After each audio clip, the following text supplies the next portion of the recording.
Hello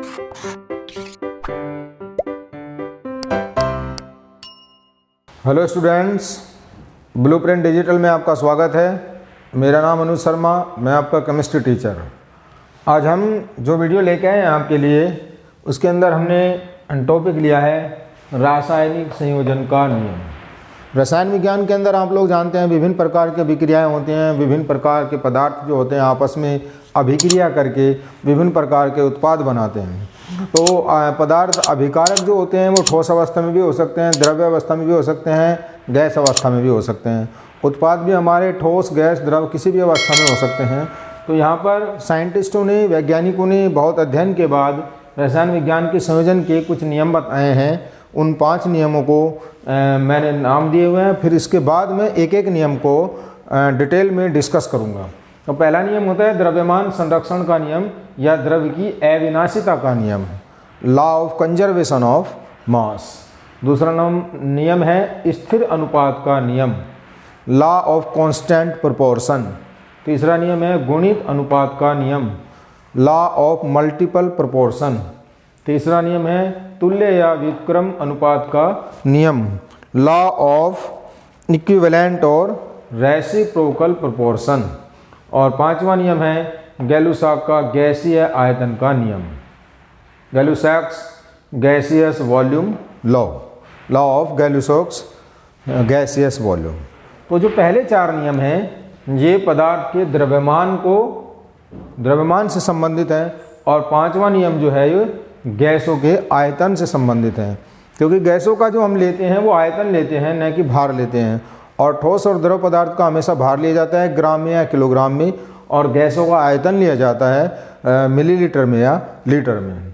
तो यहाँ पर जो पहला नियम है द्रव्यमान संरक्षण का नियम या द्रव्य की अविनाशिता का नियम, इस नियम को हम डिस्कस करने जा रहे हैं। ये नियम 1789 में लेविसाय साइंटिस्ट ने दिया था। इन्होंने सबसे पहले बताया था, लेविसाय ने, कि द्रव्य की अविनाशिता का या द्रव्य संरक्षण का नियम क्या होता है। तो इसके बाद इनके नियम देने के बाद लैंडोल्ट साइंटिस्ट ने इसकी पुष्टि की थी, इसको एक्सपेरिमेंटली प्रैक्टिकली प्रूव कर दिया था। तो इस नियम के अनुसार क्या होता है, आप लोग देखते हैं दैनिक जीवन में या रसायन विज्ञान के अंदर बहुत प्रकार की विक्रियाएं होती रहती हैं डेली, और नए नए उत्पाद बनते रहते हैं। तो इस नियम के अनुसार द्रव्य को कभी ना तो नष्ट किया जा सकता है, ना ही बनाया जा सकता है। केवल क्या कर सकते हैं, एक अवस्था से दूसरी अवस्था के अंदर चेंज कर सकते हैं। द्रव को हम कभी नष्ट भी नहीं कर सकते हैं, कभी बना भी नहीं सकते हैं। उसको एक अवस्था से दूसरी अवस्था में परिवर्तित कर सकते हैं। ठोस अवस्था को द्रव अवस्था में परिवर्तित कर सकते हैं, द्रव को गैस के अंदर परिवर्तित कर सकते हैं, और गैस को ठोस के अंदर परिवर्तित कर सकते हैं। कहने का मतलब है कि किसी अभिक्रिया में जो अभिकारकों का कुल द्रव्यमान होता है वो उत्पादों के कुल द्रव्यमान के बराबर होता है। अभिकारकों की भौतिक अवस्था कुछ भी हो, ठोस हो, लिक्विड हो, द्रव हो, गैस हो, हमेशा क्या रहना है, अभिकारकों का जो कुल द्रव्यमान है वो उत्पादों के कुल द्रव्यमान के बराबर रहना है। तो एक रिएक्शन से मैं आपको इसको समझा देता हूँ।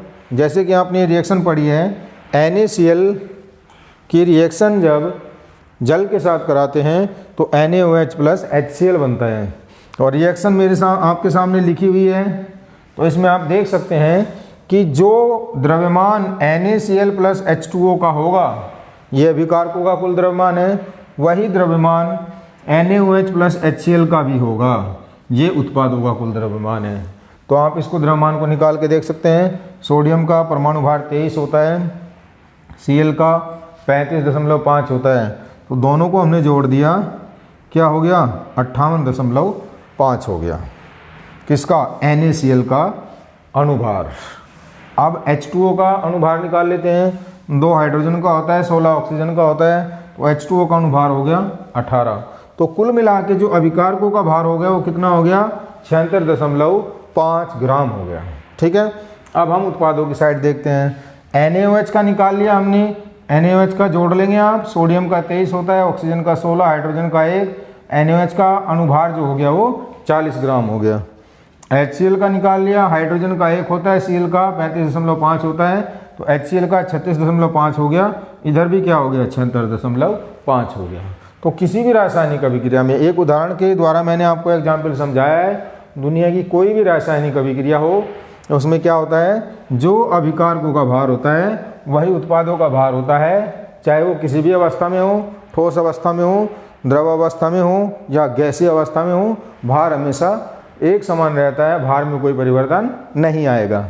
एक उदाहरण से आप इसको समझ लें, जैसे कि कैल्शियम कार्बोनेट को हमने गर्म कर दिया है, इसका अपघटन किया है, इसको हीट कर दिया है, तो उत्पाद हमारा क्या बन गया, कैल्शियम ऑक्साइड प्लस CO2।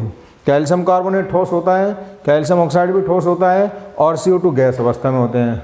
तो न्यूमेरिकल के अंदर, क्वेश्चन के अंदर हमें भार दिया हुआ है, कैल्शियम कार्बोनेट 12 ग्राम दिया हुआ है और कैल्शियम ऑक्साइड 6.72 ग्राम दिया हुआ है। तो इसमें हमसे पूछा गया है कि अगर कैल्शियम कार्बोनेट और कैल्शियम ऑक्साइड के भार दिए हुए हैं तो कार्बन डाइऑक्साइड का क्या भार आएगा, कितना कार्बन डाइऑक्साइड का कितना ग्राम निकलेगी या कितना आयतन निकलेगा। तो यहाँ पर हम ग्राम में निकाल रहे हैं इसको। तो आपको पता है कि ये क्या है, ये उत्पाद हैं, ये कितने दिए हुए हैं, ये अभिकारक हैं, ये कितना दिया हुआ है, 12 ग्राम दिया हुआ है। उत्पाद में कैल्शियम ऑक्साइड और कार्बन डाइऑक्साइड है। कैल्शियम ऑक्साइड का भार दिया हुआ है 6.72 और कार्बन डाइऑक्साइड का हमें निकालना है। तो जो अभिकारकों का भार होता है वो उत्पादों के भार के बराबर होता है। तो यहाँ से आप निकाल सकते हैं, जो CO2 का भार निकलेगा 12 माइनस 6.72, आंसर आपका आ जाएगा 5.28 ग्राम। ठीक है, सभी बच्चों को समझ में आया। स्थिर अनुपात का नियम, लॉ ऑफ कांस्टेंट प्रोपोर्शन। इस नियम को सबसे पहले JL प्राउस ने 1799 में दिया था, 1799 में दिया था। उसके बाद स्टार्स एवं रिचार्ड ने इसकी पुष्टि की थी। इस नियम के अनुसार क्या होता है, जैसे कि आपको नाम से पता चल रहा है, स्थिर अनुपात का नियम, मतलब इसके अंदर जो अनुपात होता है वो स्थिर रहता है। जब कोई यौगिक का निर्माण होता है या किसी अणु का निर्माण होता है तो उसके अंदर जो परमाणु होते हैं उनके परमाणुओं का अनुपात जो होता है वो हमेशा निश्चित रहता है, चाहे उस यौगिक को हम किसी भी विधि से बनाएं। जैसे कि H2O, जल का फॉर्मूला होता है H2O। इसके अंदर आप देख सकते हैं हाइड्रोजन और ऑक्सीजन का अनुपात क्या है, हाइड्रोजन 2 अनुपात है और ऑक्सीजन 1 अनुपात है परमाणु संख्या के हिसाब से। अगर भार के हिसाब से देखा जाए तो हाइड्रोजन का अनुपात 2 रहता है और ऑक्सीजन का भार का अनुपात रहता है 16 ग्राम। यहाँ पर आप देखो, इसमें चाहे आप जल को किसी भी विधि से बनाएं, जल को बनाने के बहुत सारे तरीके हो सकते हैं, या जल बहुत सारे स्रोत के द्वारा हमें प्राप्त होता है, जैसे नदियों से होता है, समुद्र से होता है, झरनों से होता है, बारिश से प्राप्त होता है। तो किसी भी विधि का जल हो और किसी भी स्थान का जल हो तो उसको हम देखेंगे कि उसके अंदर जो अनुपात होता है परमाणुओं का वो हमेशा निश्चित अनुपात रहता है। क्या अनुपात रहता है, 2 ग्राम हाइड्रोजन और 16 ग्राम ऑक्सीजन हमेशा निश्चित रहती हैं। इसी प्रकार से कार्बन डाइऑक्साइड, कार्बन डाइऑक्साइड के अंदर आप देख रहे हैं कार्बन का परमाणु भार जो होता है वो 12 ग्राम होता है और ऑक्सीजन का जो होता है 16 ग्राम होता है,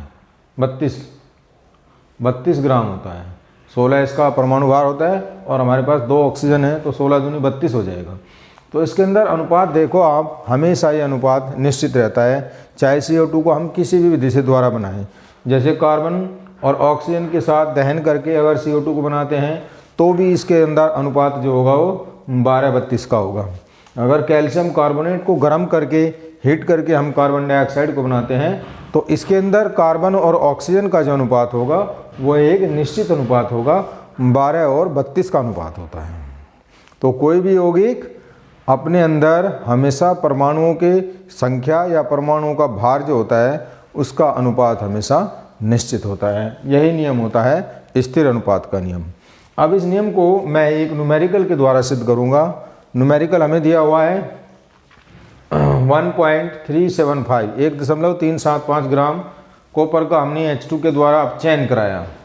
उस अपचयन द्वारा हमें कॉपर प्राप्त हुआ है 1.098 ग्राम कॉपर।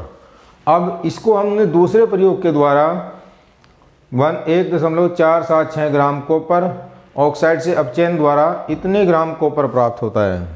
हमारे पास कॉपर ऑक्साइड है, हमने उसे 2 प्रयोगों द्वारा अपचयन कराया गया है और दोनों प्रयोगों में कॉपर की अलग अलग मात्रा प्राप्त होती है।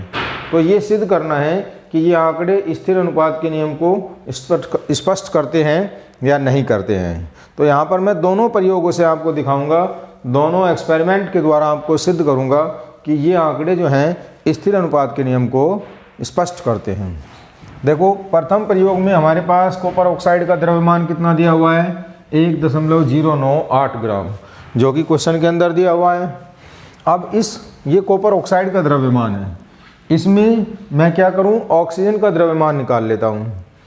इसके अंदर ऑक्सीजन का जो द्रव्यमान है वो हम कैसे निकालेंगे, कॉपर ऑक्साइड में से कॉपर ऑक्साइड का कुल द्रव्यमान माइनस कॉपर ऑक्साइड में कॉपर का द्रव्यमान।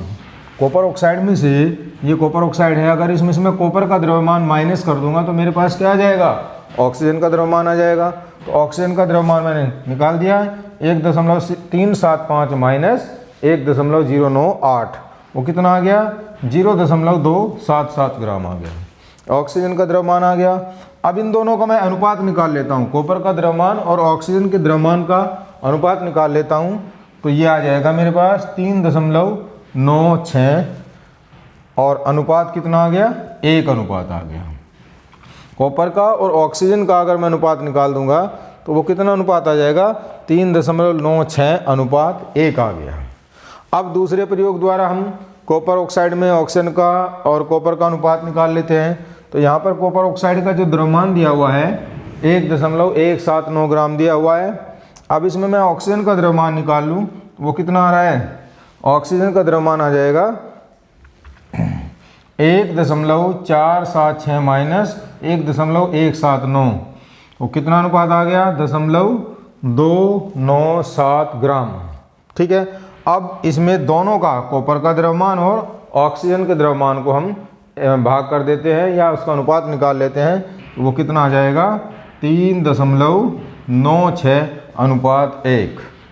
तो आप बच्चों देख सकते हैं कि यहाँ पर जो अनुपात दिया हुआ है, जो प्रथम प्रयोग में परीक्षण में अनुपात आया है, वही दूसरे परीक्षण में, दूसरे प्रयोग में भी अनुपात आया है। अनुपात हमारा यहाँ पर स्थिर है, इसका मतलब हुआ कि ये नियम जो है, ये आंकड़े जो हैं, ये परीक्षण जो है स्थिर अनुपात के नियम की पुष्टि करते हैं। तो ये हमारा स्थिर अनुपात का नियम होता है। अगर ये बच्चों, अगर ये वीडियो आपको हमारा पसंद आया है तो इसको लाइक करना बिल्कुल ना भूलें, चैनल को ज़्यादा से ज़्यादा सब्सक्राइब करें। अगले वीडियो में हम अगले नियम लेके आएंगे जल्दी ही। Okay, thank you.